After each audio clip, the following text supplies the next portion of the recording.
देखिए class 5 to 10th में दो तरह के एग्ज़ाम्स होते हैं।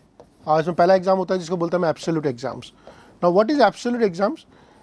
आप क्लास में पढ़ रहे हैं, आपके 40 बच्चे हैं, 50 बच्चे हैं, एक लिमिटेड कॉम्पिटिशन होता है।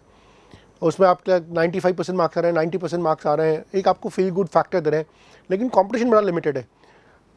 और ये इनकी बहुत बड़ी लिमिटेशन भी होती है, बिकॉज एक सेक्शन में 40 बच्चे होते हैं, एक क्लास में 5 सेक्शंस होंगे, 200 बच्चे होंगे, 250 बच्चे होंगे, तो एक बहुत लिमिटेड कंपटीशन होता है। ये इसकी बहुत बड़ी लिमिटेशन है, और इस लिमिटेशन को भरपाई करता है जिसको बोलते हैं हम रिलेटिव एग्जाम्स। रिलेटिव एग्जाम वो एग्जाम्स होते हैं जो आपके नेशनल लेवल पे आपकी रैंकिंग देते हैं, नेशनल लेवल पे बेंचमार्किंग देते हैं, नेशनल लेवल पे आपको बताते हैं कि आप कहाँ पर स्टैंड करते हैं।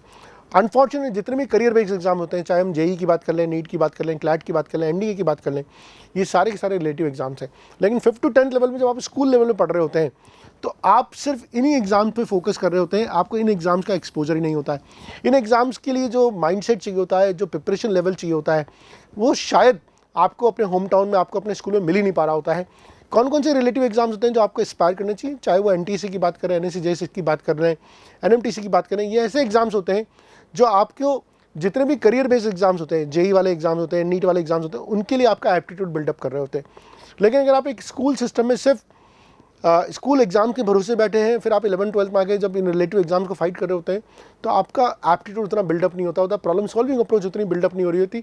और इस वजह से जो बच्चे 5 to 10 में अर्ली स्टार्ट बच्चों को मिलना चाहिए वो नहीं ले पा रहे होते, और उनको 11-12 में बहुत स्ट्रगल आ रहा होता है। तो बहुत सारे पेरेंट्स की रिक्वेस्ट हो रही होती है कि सर कोटा में तो आप इतने सारे ओलंपियाड्स की तैयारी कराते हैं, हम तो इतनी दूर बैठे हैं, हम बच्चों को कैसे इतनी छोटी उम्र में कोटा भेज नहीं सकते, तो क्या करें? तो मैं आपको बता रहा हूँ कि रेजोनेंस एक प्रोग्राम लेके आ रहा है, एक हमारा समर वर्कशॉप है, जिस समर वर्कशॉप में आप बच्चों को यहाँ पे भेज सकते हैं। और जब बच्चा यहाँ पे समर वर्कशॉप में आएगा तो ये मैं आपको बता देता हूँ कि क्या समर वर्कशॉप है, कौन कौन से हम एग्जाम की इसमें बच्चों को तैयारी कराएंगे। ओके, चलिए, तो ये समर वर्कशॉप रेजोनेंस ऑर्गेनाइज करा रहा है, और क्लास 5 to 10 वाले बच्चों के लिए करा रहा है। मैं इसमें बता देता हूँ कि आपको ये क्लास 5 to 10 वाले बच्चों के लिए करा रहा है, और इस 5 to 10 वाले बच्चों के लिए इस वर्कशॉप को कराया जाएगा।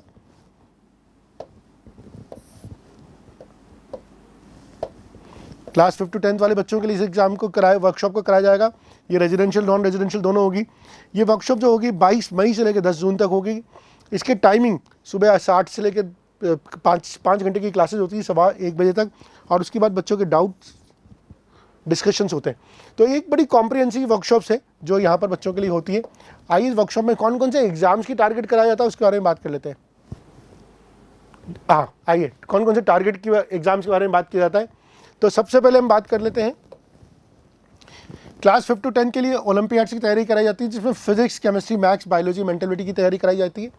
इसके अलावा जो बच्चे एडवांस मैथमेटिक्स और एडवांस इंग्लिश में इंटरेस्टेड हैं उनके लिए एंग्लो अरिथमेटिक नाम की वर्कशॉप है, जो अगेन क्लास 5 to 10 के लिए। तो 5th to 8th में आपका ऑप्शन है, आप normal science olympiad workshop join कर सकते हैं, या pure dedicated maths and English वाली वर्कशॉप अटेंड कर सकते हैं। फिर एक बड़ा फेमस एग्जामिनेशन होता है जो बहुत ही पॉपुलर साइंस ओलंपियाड है, जिसको बोलते हैं एनएससी जेएस। ये टफेस्ट जूनियर साइंस ओलंपियाड होता है, क्लास 8 to 10 बच्चों के लिए होता है। इसमें फिजिक्स, केमिस्ट्री और मैथ्स, बायो की तैयारी कराई जाती है। हालांकि इसमें आता है फिजिक्स, केमिस्ट्री, बायो, लेकिन मैथ्स पढ़ाई जाती है, और मैथ्स इसलिए पढ़ाई जाती है क्योंकि मैथ्स जरूरी है प्रॉब्लम सॉल्विंग अप्रोच डेवलप करने के लिए।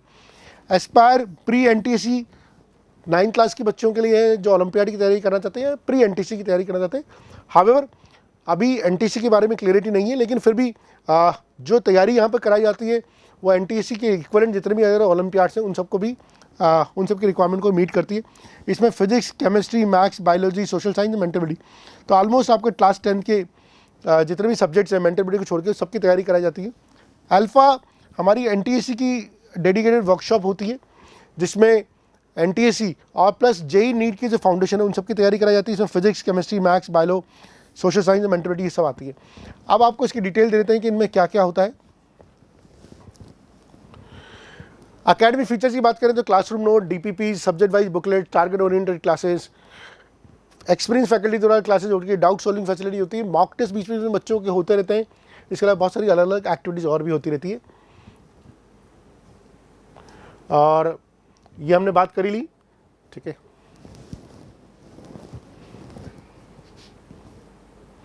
So this is the entire workshop. आप इस वर्कशॉप के बारे में कुछ भी जानना चाहते हैं तो आप नीचे आपके लिए रजिस्ट्रेशन लिंक दे दिया जाएगा, जिसमें आप क्लिक करके इस वर्कशॉप के बारे में पूरा जान सकते हैं, कैसे रजिस्ट्रेशन करना है। मैं यहाँ पे एक बार चार्जेस के बारे में बताना चाह रहा था आप लोगों को, तो चार्जेस के बारे में बता देता हूँ मैं। अच्छा, स्मार्टफोन और लैपटॉप्स यहाँ पर बच्चों को नहीं मिलेंगे। Keypad phone is allowed only for specific timings. Study hours proctored होंगे जिस सुपरविजन ऑफ एक्सपर्ट्स में, यानी जब आप पढ़ाई भी कर रहे होंगे, सेल्फ स्टडी भी कर रहे होंगे, इसमें हमारे टीचर्स आपको अवेलेबल होंगे। होमवर्क चेकिंग बच्चों की रोज़ होगी, और ऐसा नहीं कि सिर्फ पढ़ाई हो, तो स्पोर्ट्स फैसिलिटी भी बच्चों को दी जाती है, ठीक है। इसके जो रेजिडेंशियल चार्जेज है वो 12,000 रुपीज़ है। In case if you wish to avail the residential charges, अभी हम आपको वर्कशॉप के चार्जेस बताएंगे। इस रेजिडेंशियल चार्जेस में आपकी lodging, boarding as well as AC accommodation, ठीक है, ये आपको मिलता है इसमें।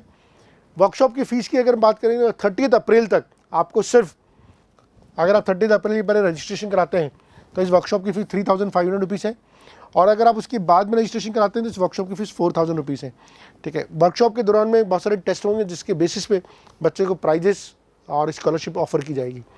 तो दो कंपोनेंट इसमें फ़ीस के, एक तो वर्कशॉप की फ़ीस है, एक रेजिडेंशियल है, डिपेंडिंग अपॉन आप कौन सा मोड यूज़ करते हैं। This workshop is purely offline, this workshop is not offered online. So आप इस वर्कशॉप को नीचे जो हमने लिंक दिया हुआ है वीडियो के नीचे, उसको क्लिक करके ज्वाइन कर सकते हैं।